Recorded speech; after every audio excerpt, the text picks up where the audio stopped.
Ok, chers spectateurs, je vous salue encore de retour de ce groupe pour vous donner quelques-unes de mes connaissances.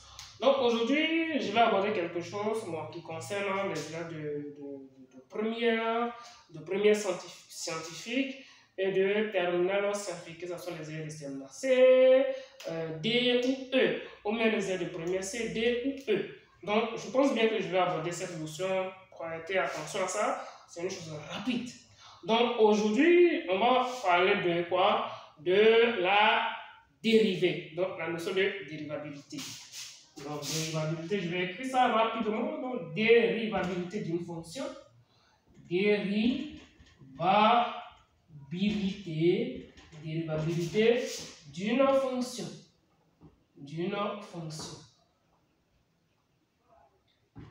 Les gars, la fonction dérivée, c'est simple, c'est pas quelque chose de compliqué. Peut-être que bon, l'enseignement paraît un peu compliqué, tout simplement parce qu'il n'y a pas de mots exacts pour pouvoir expliquer cette notion qui semble un peu être confuse pour certains apprenants. Donc, ce que vous devez comprendre, c'est quoi? Chaque fois que j'ai l'habitude de dire ça, moi je fais une comparaison, je montre rapidement comment est-ce que les choses fonctionnent. Ok, donc la notion de fonction, vous savez déjà que vous connaissez déjà que par exemple à R réel comme ça, on peut associer une autre quantité. Donc voici, à X par exemple, on associe une autre quantité qui est f de X. Donc f de X en réalité c'est votre fonction de façon simple. Ok, donc pour ce faire, voici comment est-ce que ça fonctionne. Vous avez votre fonction qui est là, petit f de x comme ça. Et cette fonction-là, vous voulez obtenir une fonction qui vient de cette fonction.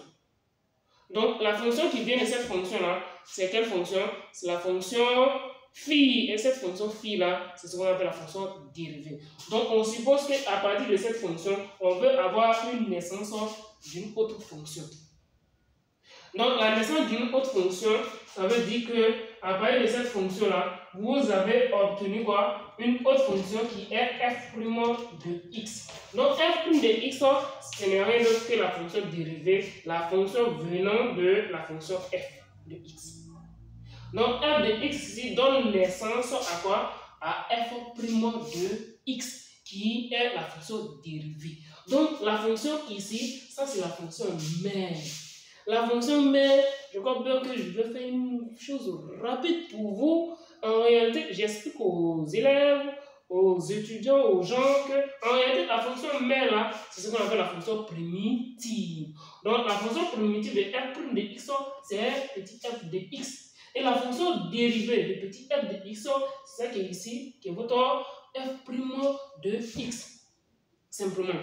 Mais pour pouvoir déterminer cette grandeur-là, vous vous servez d'une chose, d'une formule très rapide, très dynamique. Ce n'est rien d'autre que quoi? Que la notion du taux de variation. Donc, vous utilisez le théorème du taux de variation et puis vous parvenez à obtenir toutes les dérivées de n'importe quelle fonction qui vont se présenter à vous. Donc, voici la notion du taux de variation. Vous prenez comme ça, vous calculez la limite. Lorsque x a tendance à prendre par exemple une valeur x0 de la fonction qui est là, f de x moins f de x0 comme ça sur x moins x0. Donc c'est ça là qui va vous donner quoi? F' de x0. Donc comme on a dit que x a tendance à tendre vers x0, vous aurez ça. Donc si vous remplacez par exemple votre x0 par quoi? Par x, vous obtenez quoi? F' de x0. Donc c'est tout simplement ça. Donc voici comment est-ce que vous obtenez la dérivée. Donc c'est par la notion du taux de variation de la fonction que vous parvenez à obtenir votre fonction dérivée qui n'est rien d'autre que la fonction qui va naître, la fonction qui naît. Mais avant que vous puissiez faire ça, comprenez ceci, que toute fonction qui admet une fonction de naissance qui est la fonction dérivée, il faudrait que la fonction soit comment? Soit dérivable. Il faut que la notion de fonction dérivable, il faudrait que je puisse vraiment vous donner quelques idées. Oh ouais, vous ne pouvez pas dire par exemple, vous pouvez obtenir par exemple une fonction dérivée si la fonction n'existe pas. si la fonction elle n'est pas dérivable. Donc il faudrait que la fonction existe et qu'elle soit fertile. Donc c'est sa fertilité-là qui va faire qu'elle va engendrer une fonction fille. Donc voici un peu comment est-ce que les choses fonctionnent. Donc si elle n'est pas fertile, si notre fonction mec est là, n'est pas fertile, elle ne peut pas faire quoi? Elle ne peut pas engendrer une fonction fille. Donc pour ce faire, il faut d'abord dire que la fonction elle est dérivable sur un ensemble donné, sur son ensemble de dérivabilité. Et c'est ce qui va vous donner droit à pouvoir calculer la fonction dérivée en passant par le théorème du taux de variation simplement.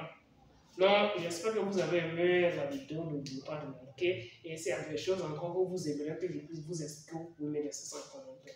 N'oubliez surtout pas de vous abonner, vous aurez des formations vraiment de haut niveau en mathématiques. Parce que cette chaîne, c'est dédié seulement pour mathématiques de façon spéciale.